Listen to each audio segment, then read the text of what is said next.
पहली बात तो क्योंकि जब कोई राशि परिवर्तन होता है, ग्रहों का परिवर्तन होता है, तो हम देखते हैं चीज़ें होती भी हैं। वो हर राशि के लिए अलग होती होंगी, व्यक्ति विशेष के लिए अलग होती होंगी। अभी एक बड़ा परिवर्तन है अशुभ जी, और चूंकि आपकी बारीक नज़र रहती है, मंगल का, इसे मैं महापरिवर्तन कह रहा हूँ, कुंभ राशि में मंगल का जाना, और इसको लेकर तमाम लोगों के अलग अलग अभिमत हैं ज्योतिषाचार्यों के। अशुभ जी की दृष्टि से ये महापरिवर्तन जो मंगल का आएगा क्या करेगा, और खासतौर से अगर राशि के हिसाब से बता दें।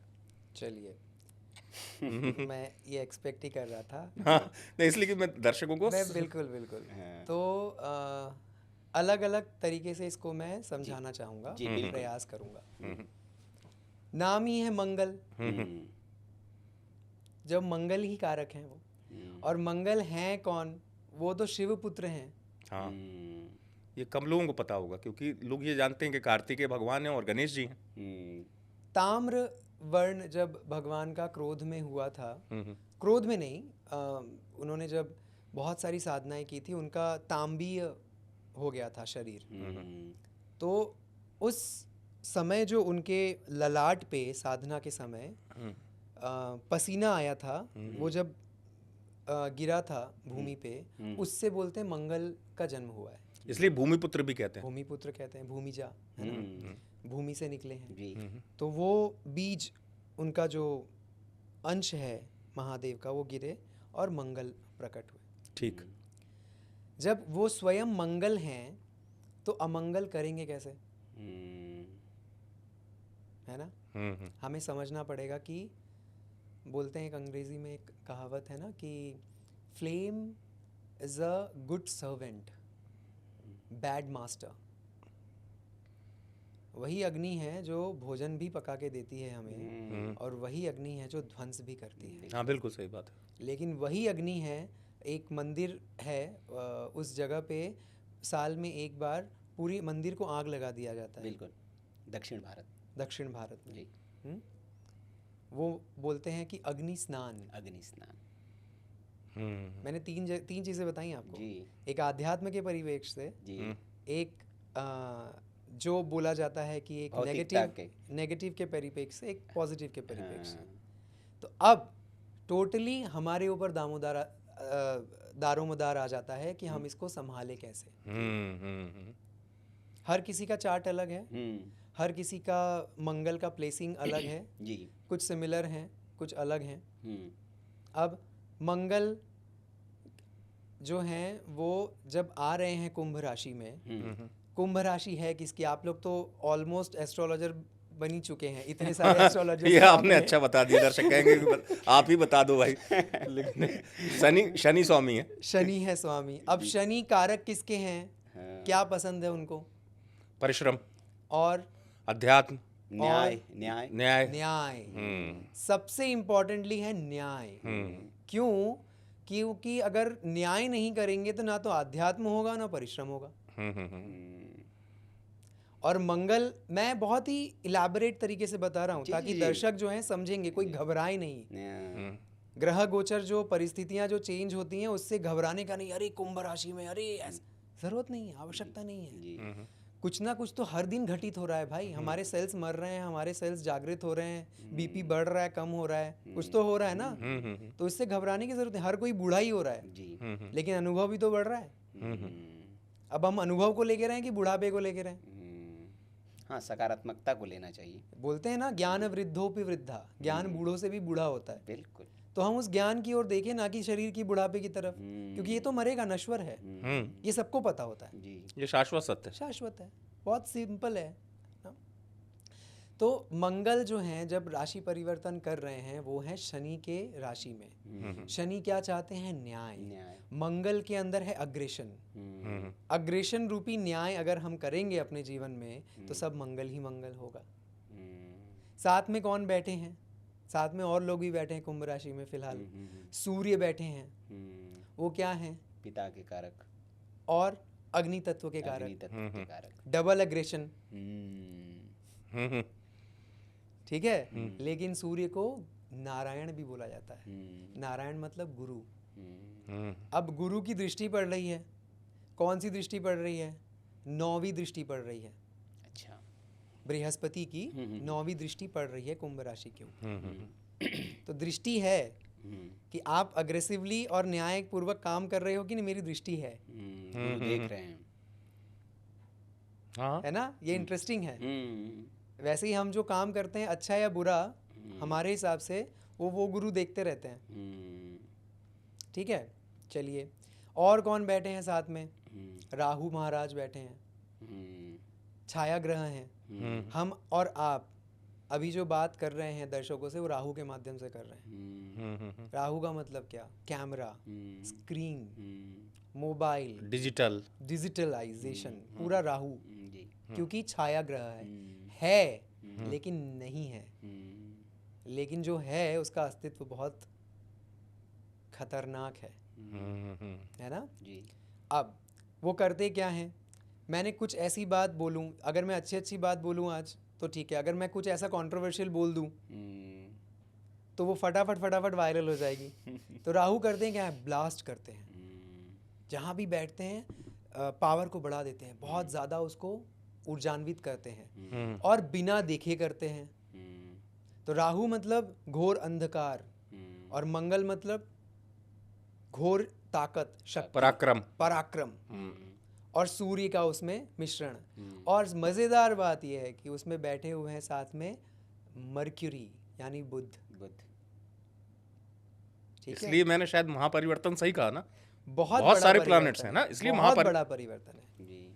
बहुत गजब का परिवर्तन देखने को मिलेगा।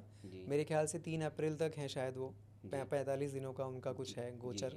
लेकिन ये इतने समय में आमूल चूल परिवर्तन आप देखेंगे, खासकर क्योंकि हम भारत में हैं तो मैं बोलूँगा विदेशी राजनीति में। अच्छा, ठीक है, अब समझिए इस बात को।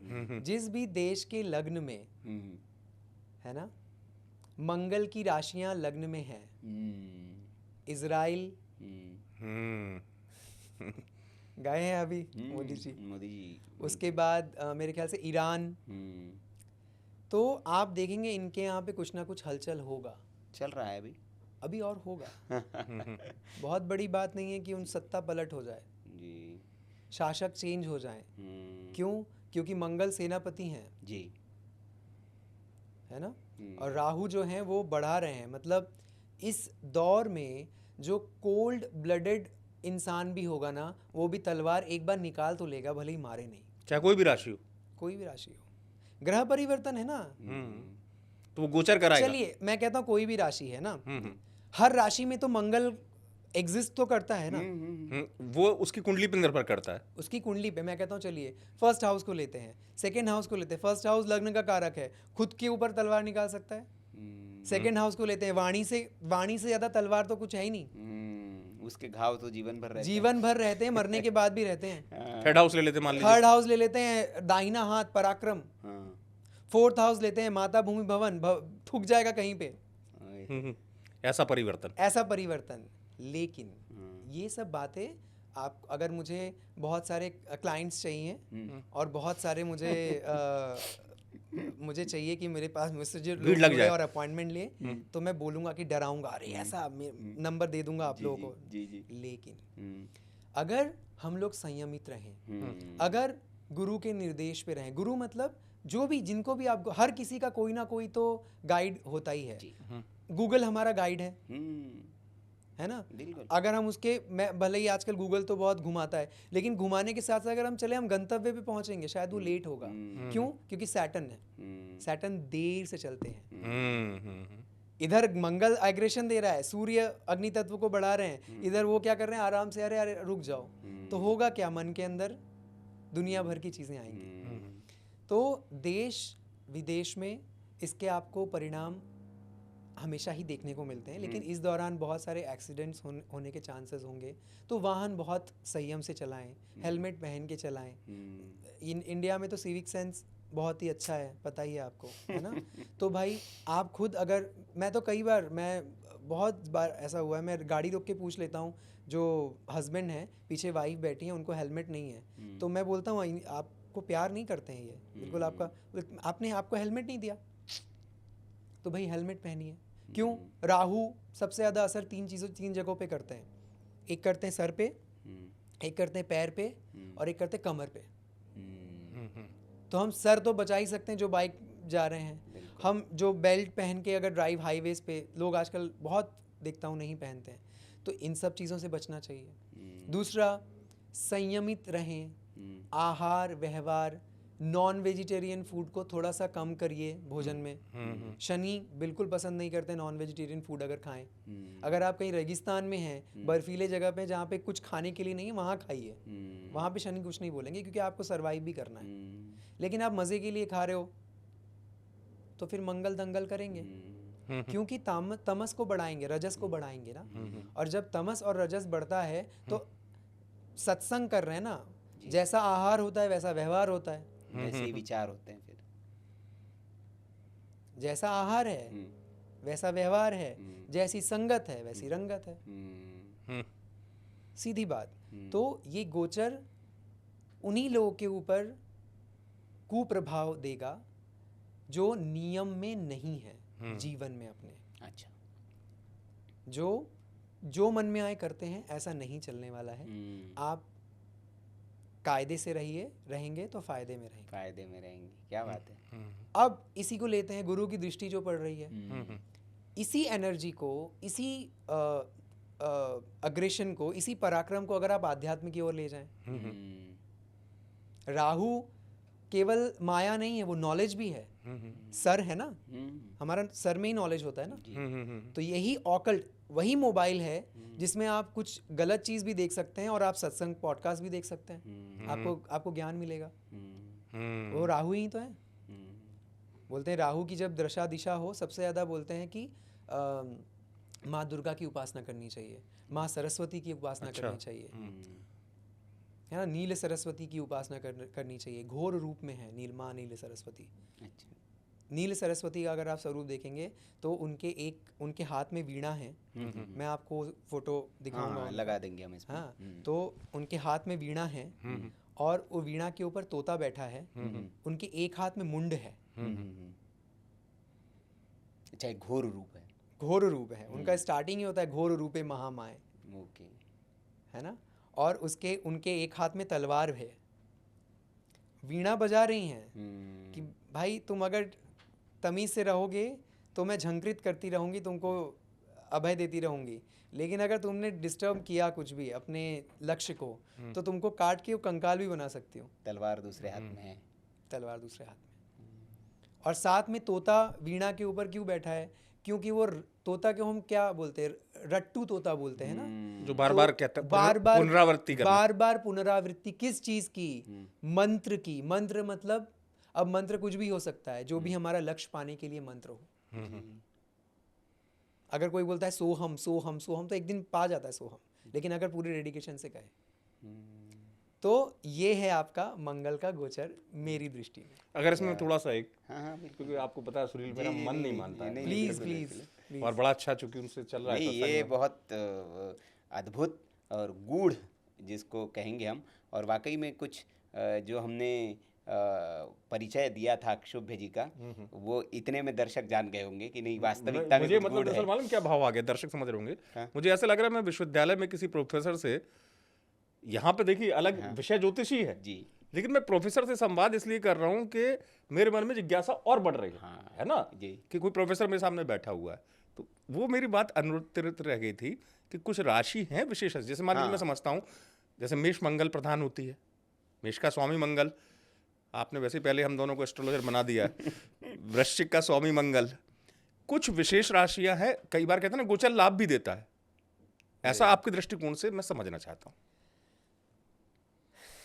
तो मैंने, देखिए मैं इसका मुझे पसंद, मैं राशियों के ऊपर नहीं जाऊंगा। देखिए मैं ठीक है, जो आप क्यों कह रहा हूँ, क्यों ना भ्रमित करने का काम ज्योतिष का नहीं होता है। मैं बोल दूं 4 राशियों के लिए बहुत अच्छा है, बाकी राशियां डिप्रेस में चली जाएंगी, जरूरत नहीं है। सभी राशियों के लिए बहुत अच्छा है, बहुत गजब का फल देंगे अगर सारी राशियां समझ जाएं मंगल के अस्तित्व को और व्यक्तित्व को।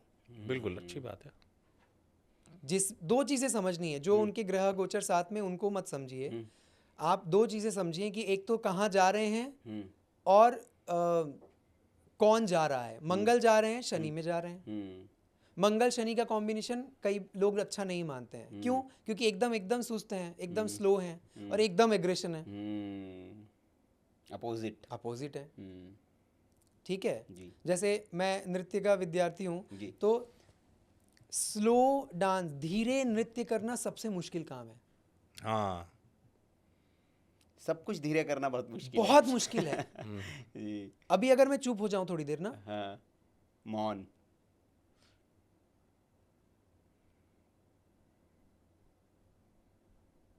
ये मुश्किल हो जाएगा हाँ, झेलना आपके हाँ, लिए, हाँ। सही बात है ना? तो जो लोग भी धीरे बात, आप देखिए ओशो हम्म, बहुत आराम से बात करते थे, लोग उत्सुक रहते थे क्या बोलने वाले अब। जितने भी धीरे लोग बात करने वाले हैं, जितने भी धीरे एक्शन लेने वाले हैं, हमारे प्राइम मिनिस्टर जी, मंगल तो उनके लग्न में बैठा है, सब कोई जानता है ना? मंगल का उनका लग्न है, चंद्रमा जी। तो जब बात करते हैं, देखिए कैसा बात करते हैं। और जब एक्शन लेते हैं, तुरंत नहीं लेते हैं कभी भी एक्शन, आराम से।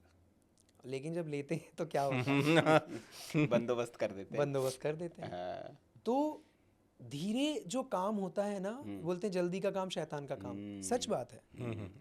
तो मैं ऐसा बिल्कुल नहीं बोलूँगा कि इस राशि के लिए अच्छा है या इस राशि के लिए, मैं बोलूँगा सारी राशियों के लिए, बिलीव कीजिए सबके लिए अच्छा है। अगर आप इसको नियम से, अपने जीवन को आध्यात्म से, अपनी दृष्टि को सकारात्मक तरीके से, और अपनी भाई काम क्रोध मद मत्सर लाभ मोह, ये तो षड्रिपु बताए ही गए हैं। तो मैं ये नहीं बोल रहा हूँ कि एकदम से इनको ख़त्म कर दीजिए, वो तो कोई ख़त्म नहीं कर पाया, लेकिन अगर आप इसको संयमित रूप से आगे जीवन में लेके जाते हैं तो ये सभी राशियों के लिए कुछ ना कुछ, क्योंकि मैं एक राशि का बताऊंगा, वो राशि या वो किसकी परिस्थिति में, आपके चार्ट में क्या है, मेरे चार्ट में कहाँ पे है, वो ये एक अलग विषय है, सार्वजनिक नहीं हो सकता। सार्वजनिक नहीं हो सकता है, व्यक्तिगत चार्ट है। देखना पड़ेगा। जो भी मैं ये बोलता हूँ, मैं क्लियरली बोलता हूँ, ये जो न्यूज़ में या बहुत बड़े बड़े आचार्य, बहुत अच्छे मित्र हैं मेरे, बहुत सारे आचार्य, मैं नाम नहीं लूँगा, लेकिन बहुत अच्छे मित्र हैं, तो उनसे भी जब वार्ता होती है, मैं बोलता हूँ आप लोग ये जो रोज आ जाते हो आज कुंभ राशि में, ये कितना फिजिबल है? कुंभ राशि के कितने करोड़ लोग होंगे?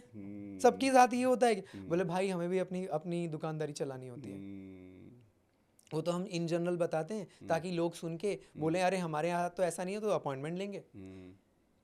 गलत बात नहीं है, सही है, लेकिन मैं अगर आज ये बता दूं तो मैं फिर मैं बिजनेस नहीं करने आया हूँ सत्संग पे, मैं नॉलेज शेयर करने आया हूँ। क्या बात मेरे पास जो थोड़ा सा नॉलेज है, बहुत कम है, उसको मैं चाहता हूँ वो भ्रमित रूप से ना पहुँचे, वो अच्छी क्लियरिटी के साथ पहुँचे दर्शक, और बिल्कुल भ्रमित ना हो।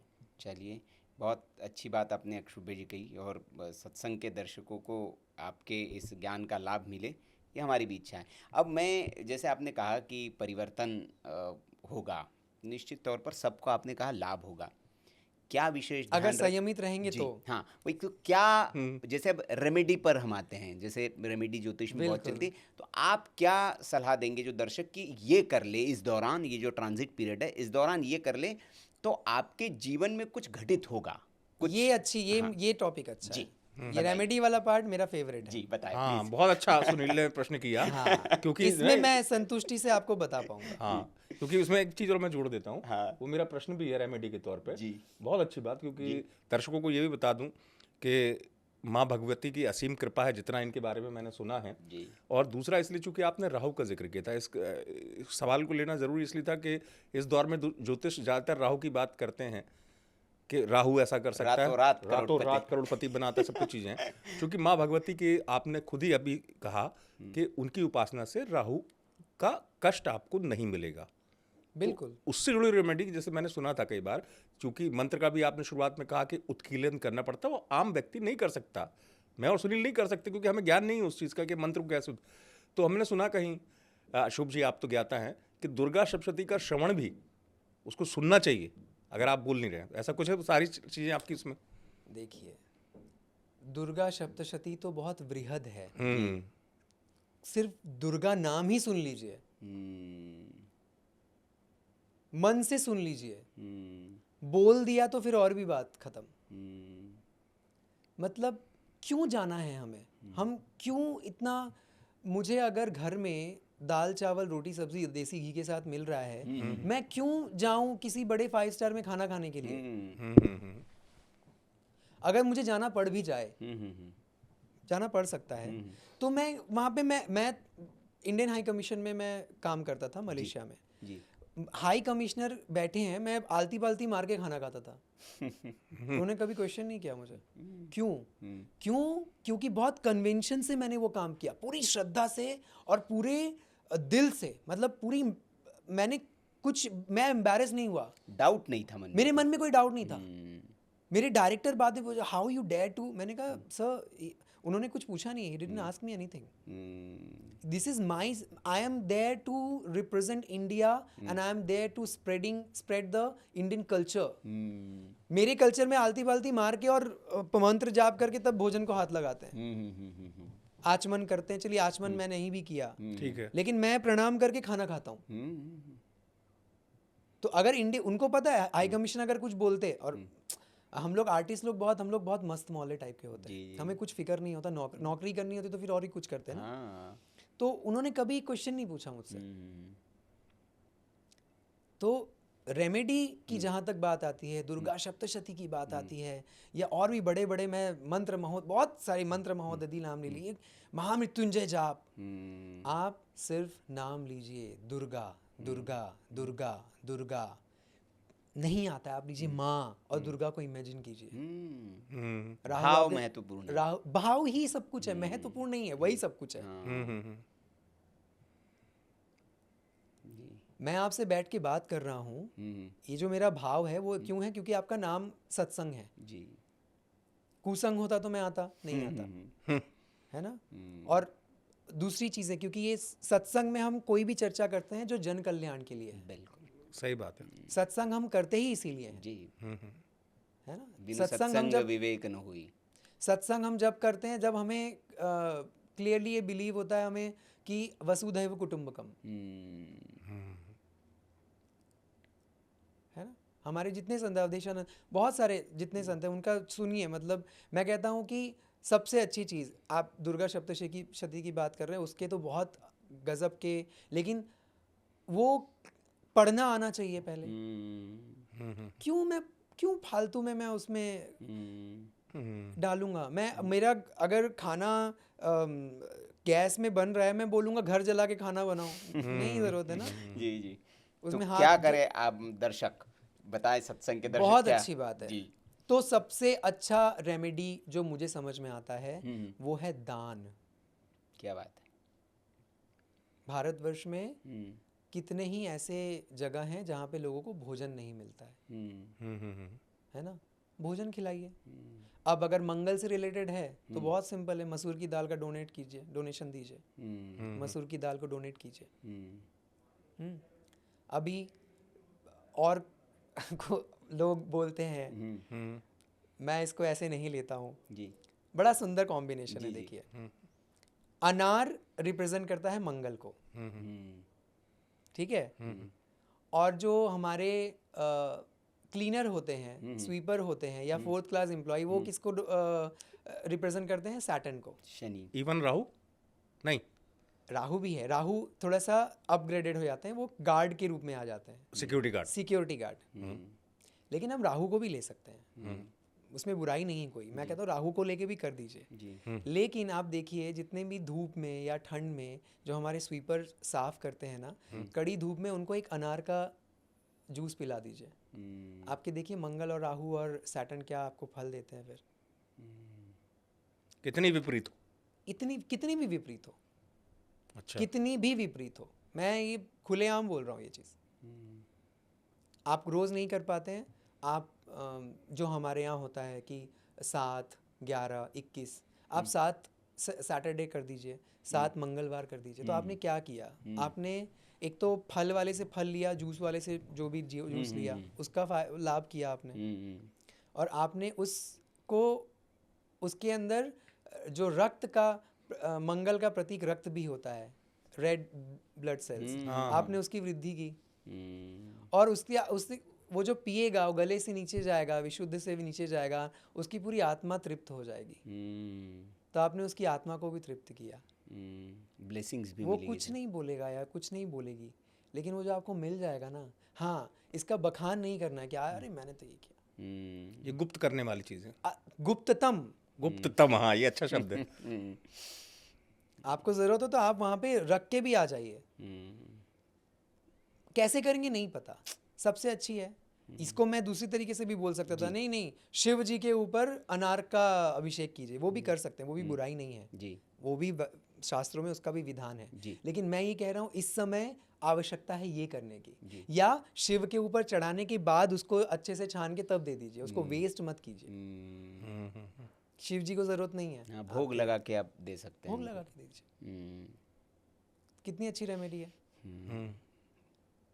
मसूर की दाल दे दीजिए, ये मूंग और मसूर की दाल दे दीजिए, लेकिन ये ज़रूर ध्यान रखना है कि सुपात्र को देना है, जिसको सच में ज़रूरत है इसकी। कुपात्र को देंगे तो इसके विपरीत परिणाम मिलेंगे ही मिलेंगे जीवन में। या दान की औपचारिकता नहीं करने की औपचारिकता कर दी, ज़रूरत नहीं है, आप गुरुद्वारे में कर दीजिए ना। गुरुद्वारे में तो जितनी लंगर और सेवा होती है उससे ज़्यादा तो कहीं नहीं होता, सबसे अच्छा तरीका है। क्या बात है।